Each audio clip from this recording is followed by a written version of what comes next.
David Suc, bonjour. Bonjour. En tant que président de la communauté de communes du Pays de Bitche, qu'est-ce qui vous a le plus marqué en 2021 sur le territoire de la CCPB ? Ce qui m'a beaucoup marqué, et je crois que ce qui a beaucoup marqué nos concitoyens, c'est cette année de crise sanitaire. Ce qui nous a beaucoup marqué, c'est évidemment tous ces paradigmes qui nous étaient très familiers, qui ont volé en éclats. Et je crois que ce qui nous aura marqué aussi, c'est la façon de concevoir la vie en communauté, c'est la façon d'aborder évidemment l'avenir, c'est la façon de pouvoir devenir acteur de l'avenir de son territoire et l'acteur de l'évolution de la société. Et je crois que ça nous a tous durablement marqué. Et puis ensuite, au niveau du territoire, ce qui nous a marqué et ce qui nous a marqué de manière générale, c'est la capacité que peuvent avoir les territoires à définir leur avenir, à définir leur politique d'investissement, à définir leur qualité de vie, à définir en définitive ce qui leur paraît prioritaire. C'était un vrai levier d'action de l'intercommunalité. Et quel est le bilan que vous dressez de 2021 sur le territoire de la communauté de communes ?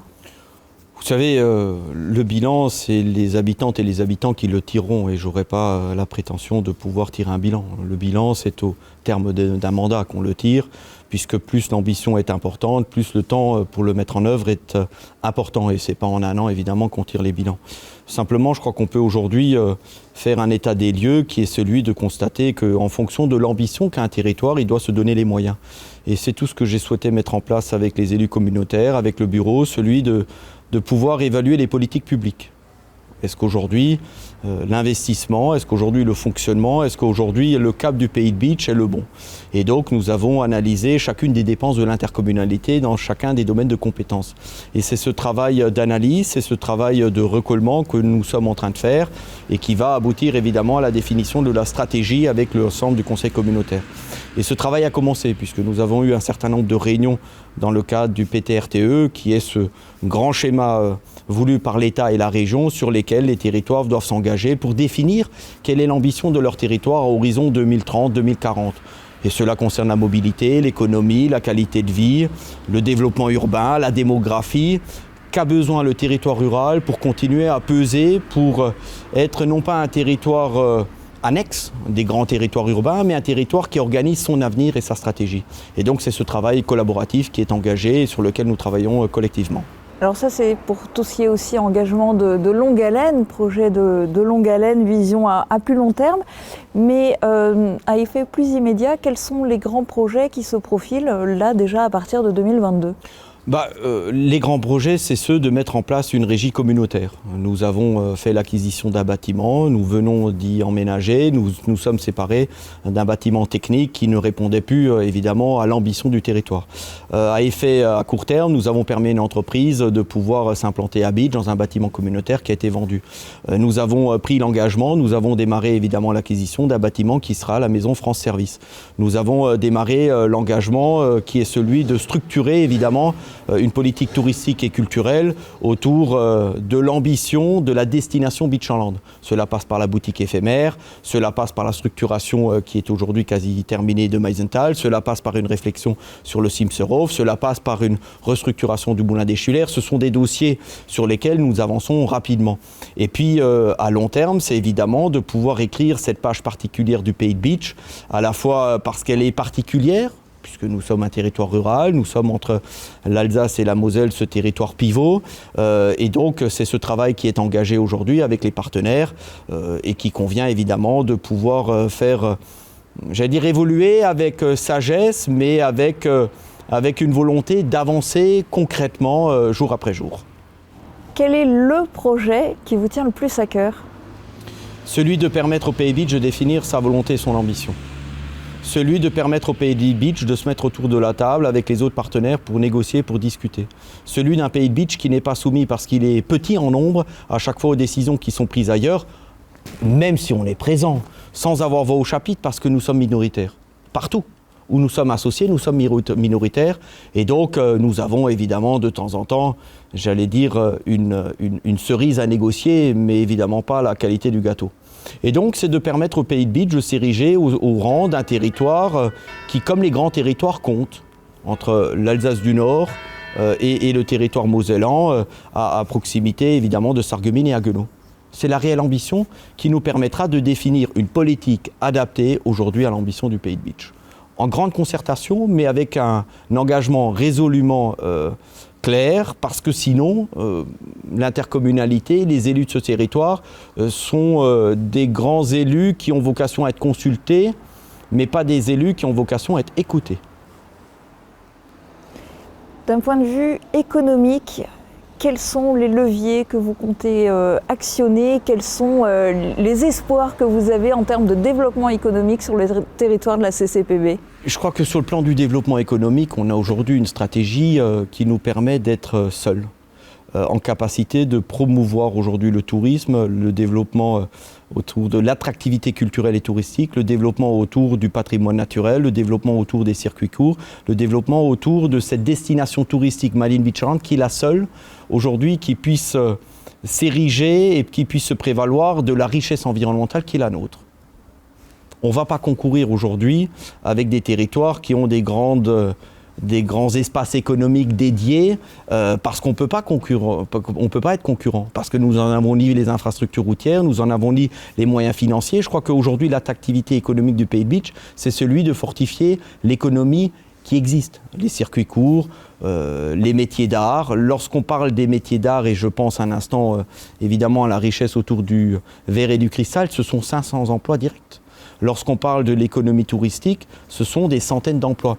Et je crois qu'aujourd'hui, la carte que nous avons jouée en Moselle et évidemment en Grand Est, c'est celui d'un territoire qui soutient son économie, qui soutient évidemment les entreprises qui viennent s'y implanter, qui soutient toutes les entreprises qui existent, qui se développent déjà au Pays de Beach. Avant de vouloir draguer au-delà du Pays de Beach, essayons de rendre fiers celles et ceux qui ont investi depuis toujours ici chez nous. Et donc on va continuer à pouvoir avancer sur cette économie, mais déjà en marquant le fait qu'on va développer ce qui nous est particulier. Ces domaines où nous ne sommes pas en compétition avec d'autres territoires. Voilà. Certes, tout le reste nous intéresse, ce n'est pas le sujet, mais nous ne sommes pas à armes égales avec les autres territoires lorsqu'on rentre évidemment dans une économie qui est plus globalisée ou dans une économie qui peut se retrouver peu importe ailleurs. Je crois que la meilleure façon de pouvoir exister, c'est déjà d'être fier de notre particularisme. Alors, quelles sont vos pistes, par exemple, au niveau du tourisme pour améliorer les choses, développer encore les choses? Nous avons aujourd'hui un office du tourisme qui est un satellite communautaire, avec lequel, et avec le département Moselle Attractivité, nous avons organisé cette boutique éphémère. Plus de 35 000 € de chiffre d'affaires. La ville de Beach, avec le soutien du département, a mis en place le Sentier des Lanternes, près de 20 000 visiteurs. Nous avons, lorsque j'évoque évidemment ces sites qui permettent au territoire d'être vus sur une carte de France, permettent ensuite évidemment d'organiser le trafic touristique. Lorsqu'on parle du Meisenthal, ce sont 70 000 visiteurs. Et donc aujourd'hui, la réelle ambition, c'est de pouvoir mettre en avant les savoir-faire, de mettre en avant évidemment notre stratégie et de pouvoir organiser, j'allais dire, ce tour opérateur qui manque au Pays de Beach. Un lieu où on réserve la destination, un lieu où on concocte la destination, voilà, des séjours de 2 jours, de 8 jours. Et donc c'est d'organiser maintenant le trafic touristique, c'est d'organiser les destinations et les séjours, et puis c'est d'organiser la promotion. Voilà. Et donc c'est un axe sur lequel nous travaillons avec le président de l'Office du tourisme, avec le vice-président en charge du tourisme, avec le vice-président en charge de l'économie et avec le conseil communautaire de manière générale. Et je crois que c'est important de le rappeler parce qu'aujourd'hui, avec cette crise, aujourd'hui avec cette capacité qu'ont nos habitants de se rendre compte que c'est au travers de l'action au quotidien de chacun d'eux qu'on préservera à la fois la planète, qu'on permettra aux jeunes générations de continuer à rester en milieu rural. On a aujourd'hui la démonstration que nos populations s'engagent à consommer local, à essayer d'avoir une attitude respectueuse, à respecter, j'allais dire, cette terre qu'on emprunte à nos enfants. Dans un tout autre domaine, il y a aussi un chantier auquel il va falloir s'atteler, c'est le PLUI Est. Vous allez repartir de zéro? On va respecter la loi et la règle. Et donc aujourd'hui, ce PLUI Est est enterré. Voilà. Et donc ce PLUI doit être reconstruit. Et donc il y a toute une organisation qui va être mise en place. L'objectif imposé par la loi, c'est qu'en 2027, il y ait un nouveau document d'urbanisme qui puisse exister partout en France, qui tienne compte de la loi du 22 août 2021 sur la résilience, qui nous fixe à l'horizon 2030 50% de consommation de foncier en moins et à horizon 2050, zéro consommation. Et donc là, le Pays de Beach sera sans doute un des premiers territoires à s'engouffrer parce que nous avons aujourd'hui un PLUI qui n'existe plus et donc on a la chance d'avoir devant nous quelques années de concertation. Voilà. Et donc c'est un chantier sur lequel naturellement l'intercommunalité travaillera. Il va falloir s'y atteler. Alors vous êtes aussi vice-président du département de la Moselle, délégué à l'aménagement du territoire, à l'agriculture, aux politiques contractuelles et à l'environnement. Quelles ont été les avancées en la matière en 2021 ? Les avancées sont nombreuses, à la fois sur l'aménagement du territoire où nous avons validé quelques dizaines de dossiers qui permettent au département d'être le premier financeur de l'investissement public, à côté des communes et des intercommunalités. Et je crois qu'au moment où on considère que l'argent public doit rentrer plutôt sur les centres densément peuplés, on a la démonstration que le département, ça reste le grand frère. Et grâce au département, dans chacune des communes de Moselle, on investit sur tous les domaines, même sur des domaines où il est le seul à financer, je pense à la voirie. Il y a eu des avancées sur la question du soutien à l'agriculture. Le département de la Moselle considère que le soutien à l'agriculture doit passer par des filières propres à la Moselle. Vous avez par exemple ce poulet noir de Moselle, un cougnou noir de Moselle labellisé qui permet à des agriculteurs de développer cette filière de volaille en lien très étroit avec un opérateur alsacien. Nous avons cette capacité, nous l'avons démontré, à développer la filière viticole. Et donc la volonté du département par exemple sur l'agriculture, c'est de massifier, d'étoffer l'offre agricole. Voilà, parce que le port de Metz, c'est pas le seul débouché que doivent avoir les agriculteurs, c'est aussi cette capacité à pouvoir produire en Moselle, de transformer en Moselle et de nourrir la population en Moselle. On a eu aussi avec beaucoup d'énergie, et je m'y suis employé avec le président Weiten, et les élus de l'ancienne et de la nouvelle mandature pour permettre par exemple la valorisation de produits agricoles et des savoir-faire de Moselle, par exemple dans les cantines, notamment dans la restauration hors domicile. Et vous savez que c'est un boulanger de Forbach, mais né à Épin, qui a organisé cette recette. Et donc on a beaucoup de fierté à permettre aux jeunes collégiens de manger une baguette avec une rosette mosellane. La deuxième étape, c'est avec du blé de Moselle. Et donc on a cette politique très localisée qui nous paraît essentielle parce que ça permet aujourd'hui aux millions d'habitants de Moselle de devenir acteurs de leur destin. Sur la question de l'environnement, vous savez que le département reste cette collectivité référente sur les espaces naturels sensibles, puisque nous prélevons la taxe d'aménagement, et donc ce sont des mesures adaptées à l'agriculture qui sont mises en œuvre avec un soutien financier pour permettre ici de maintenir de l'herbe, ici de ne pas mettre de fertilisation, ici de permettre une éducation à l'environnement sur un certain nombre de fonds de vallée. Et donc c'est sur tous ces dossiers que j'ai beaucoup de plaisir à avancer avec la commission, la majorité départementale, avec le soutien et la bienveillance de Patrick Weiten. Et est-ce qu'il y a des projets départementaux qui vont concerner directement le territoire, le canton de Bitche en 2022 ? Il n'y a pas un projet départemental qui ne concerne et qui ne soutient pas et qui ne va pas dans le soutien du canton de Bitche. Alors qu'ils soient sur le territoire, on va dire. Ils sont tous sur le territoire. La politique ENS, les ENS les plus importants sur lesquels on a le plus avancé, je pourrais citer la Roselière de la Horne, je pourrais citer la Roselière de la Schwalbe, c'est sur le canton de Bitche. Lorsqu'on évoque évidemment la baguette, je ne vais pas y revenir, cela concerne évidemment les agriculteurs, les savoir-faire. Voilà, on est bien placé. Lorsqu'on parle évidemment de soutien agricole, ce sont sur les territoires de massifs qui sont représentés à la même, dont je suis le président, le canton de Bitche y est avec le canton de Pfalzbourg. Et donc je crois qu'on a une vraie chance, et je dis ça parce qu'on est entre nous et on est dans le pays de Bitche, dans ce magnifique territoire de Sarreguemines-Bitche, on a la chance aujourd'hui d'avoir du pot au département.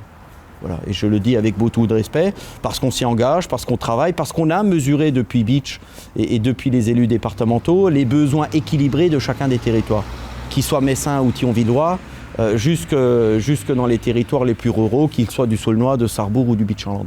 Donc voilà, je crois que la politique départementale est une politique généreuse pour l'ensemble des territoires et pour le canton de Bitche en particulier, mais je ne vais pas revenir sur le bilan de la mandature départementale. Alors vous n'êtes pas seulement conseiller départemental, vous êtes vice-président. Est-ce que cette vice-présidence apporte quelque chose au canton de Bitche ? Est-ce que c'est un plus pour le territoire ? Pourquoi aurais-je eu beaucoup d'ambition à être vice-président du département si ça n'apportait pas quelque chose à mon canton ? Je vous pose la question. Voilà. Donc vous avez la réponse. Ok. Eh bien, il vous reste 30 secondes pour conclure cet entretien. Mais écoutez, moi je crois que je voudrais m'adresser à celles et ceux qui nous suivent, leur dire qu'il faut continuer à être optimiste, qu'il faut continuer évidemment à croire à l'avenir, qu'il faut pouvoir s'interroger par rapport à nos modes de consommation, par rapport au regard que l'on porte sur l'autre, par rapport aussi à l'interrogation qu'ont les jeunes générations. Je crois qu'il nous convient de pouvoir rassurer cette jeune génération, de pouvoir, parce que ça fait 2 ans qu'on est dans une période difficile, d'expliquer que l'humanité a toujours connu des difficultés et que ces difficultés, ces interrogations construisent un avenir meilleur. Et je crois qu'il faut garder ces convictions-là, il faut être fier de ce que nous sommes, être fier d'être Mosellanes et Mosellans, être fier, puisqu'on est ici au Pays de Bitche, d'être sur ce territoire particulier, entier, préservé, avec une personnalité forte. Il faut être fier de pouvoir participer à l'écriture du territoire de demain. Et je crois que lorsqu'on a des convictions, il faut les mettre au service de l'intérêt général. C'est tout ce que je souhaite à chacune et à chacun d'entre nous. Eh bien, merci pour cet entretien. Merci.